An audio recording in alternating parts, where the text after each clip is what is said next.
There's a growing amount of speculation about the future of Canada's Liberal Party without Prime Minister Justin Trudeau. And a key part of that future is our current Finance Minister, Chrystia Freeland. I think it's important for Canadians to start to get a sense of how Minister Freeland is thinking about politics and about the future of Canada. Well, she did a very revealing interview with the Toronto Star editorial board a couple of days ago that showed how she's thinking about the NDP, how she's thinking about our relationship with the United States, and also some interesting comments about school closures and pandemic management. Let's start with the NDP, shall we? When the announcement was made that Jagmeet Singh and Justin Trudeau had a conversation during the trucker convoy about how the NDP and Liberals would work together, the NDP really wanted us to believe that they were going to be fighting the system from the inside, that they had somehow won power and influence through this deal with Justin Trudeau. Well, our finance minister commented on the NDP and said, and I quote, "They had some good ideas, but we're in charge." Chrystia Freeland has put the NDP in their place, and she was very clear with the Toronto Star that the deal they made with the NDP is pretty much done on their end. They've done their part already. They said we're giving a $500 check to people to help with incredibly high housing prices, and they've given a small number of Canadians free dental care. That is the extent to which Chrystia Freeland sees their deal with the NDP. All the other things that Jagmeet Singh and his team are talking about, like wealth taxes and fighting the big corporations and making big oil companies pay more to help with the cost of gas, Chrystia Freeland's not biting on any of that stuff. And it's very revealing to show exactly where the NDP fits into this. Chrystia Freeland is very clear this is not a coalition. And the NDP really aren't fighting the power at all. They've propped up the Trudeau Liberals for a pretty low price, all things considered. Not very impressive, not a lot going on there.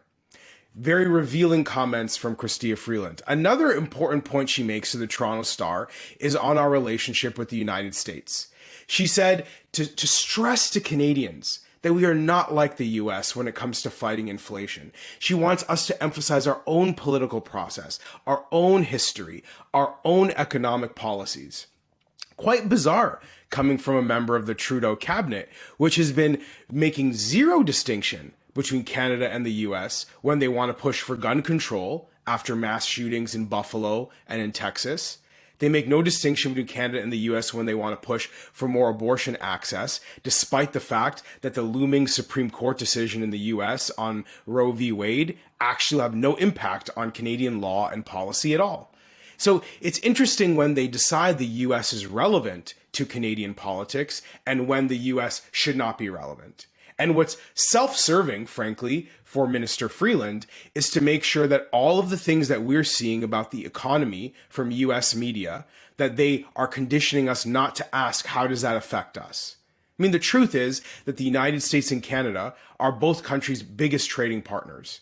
It makes sense for us to be worried about how our country is engaging with the US, what kind of decisions are being made by the US government, what is President Joe Biden, Justin Trudeau's buddy, up to?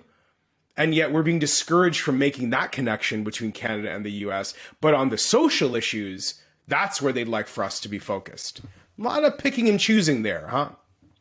And the last point that came out of this conversation that Chrystia Freeland had with the Toronto Star is, I'm going to give her some credit here, I'm going to give her some credit.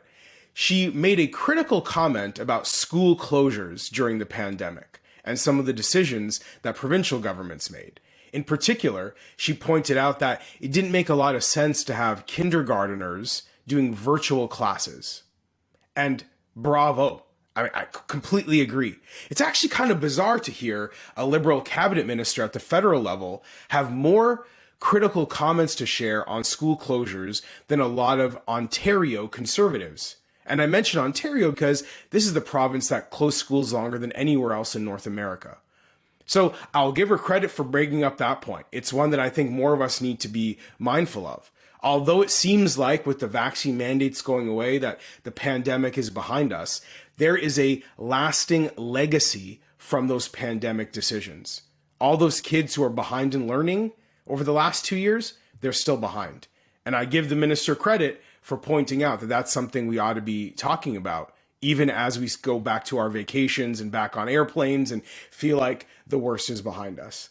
So this revealing conversation that Chrystia Freeland had at the Toronto Star, I think gives us some insights into how she thinks and, frankly, how the future of the Liberal Party might look when Justin Trudeau is no longer around. We can only hope.